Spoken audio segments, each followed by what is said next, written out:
यह की स्तुति करो, यहोवा का धन्यवाद करो, क्योंकि वह भला है और उसकी करुणा सदा की है।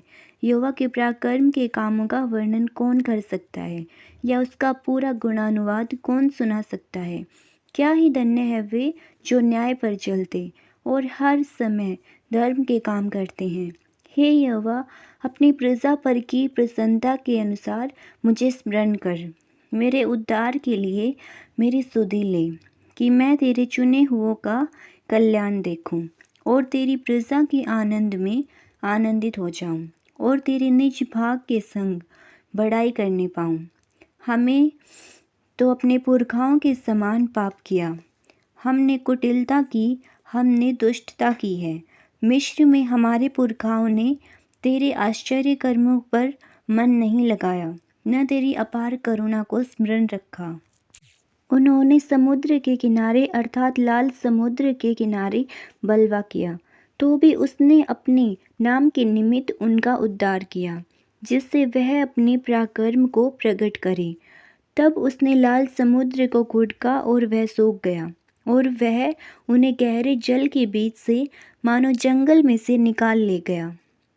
उसने उन्हें बैरी के हाथ से उबारा और शत्रु के हाथ से छुड़ा लिया, और उनके शत्रु जल में डूब गए, उनमें से एक भी न बचा।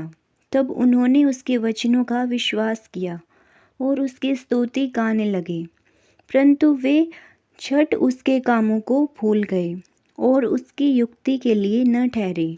उन्होंने जंगल में अति लालसा की और निर्जल स्थान में परमेश्वर की परीक्षा की। तब उसने उन्हें मुँह मांगा वर तो दिया, परंतु उनके प्राण को सुखा दिया। उन्होंने छावनी में मूसा की और यहोवा के पवित्र जन हारून के विषय में डाक की। भूमि फट कर दातान को निगल गई और अबीराम के झुंड को ग्रस लिया, और उनके झुंड में आग भड़क उठी और दुष्ट लोग लो से भस्म हो गए। उन्होंने होरेब में बछड़ा बनाया और ढली हुई मूर्ति को दंडवत किया। यो उन्होंने अपनी महिमा अर्थात परमेश्वर को घास खाने वाले बैल की प्रतिमा से बदल डाला। वे अपने उद्धारकर्ता परमेश्वर को भूल गए, जिसने मिस्र में बड़े बड़े काम किए थे। उसने तो हाम के देश में आश्चर्य कर्म और लाल समुद्र के तट पर भयंकर काम किए थे। इसीलिए उसने कहा कि मैं उनका सत्यानाश कर डालता। यदि मेरा चुना हुआ मूसा जोखिम के स्थान में उनके लिए खड़ा न होता, ताकि मेरे जलजलाहट को ठंडा करे, कहीं ऐसा न हो कि मैं उन्हें नष्ट कर डालूं। उन्होंने मन भावने देश को निकम्मा जाना और उसने पवित्र वचन की प्रतिष्ठा न की।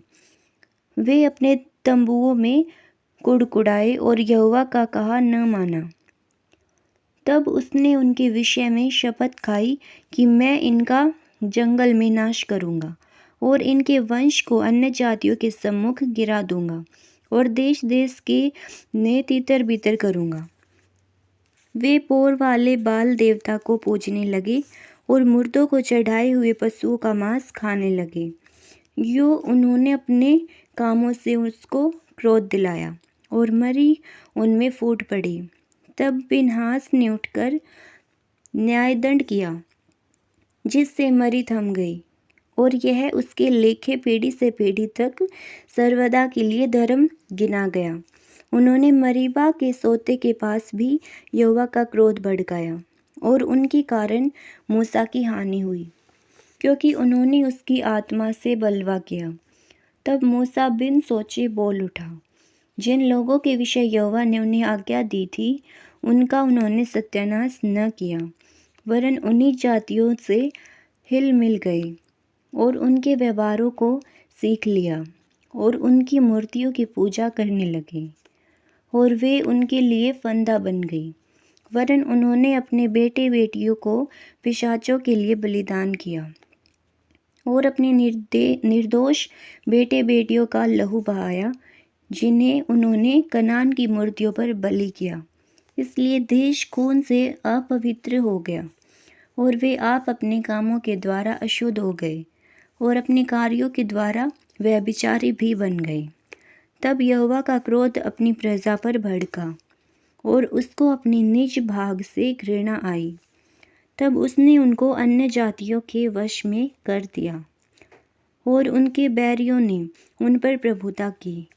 उनके शत्रुओं ने उन पर अंधेर की और वे उनके हाथ तले दब गए।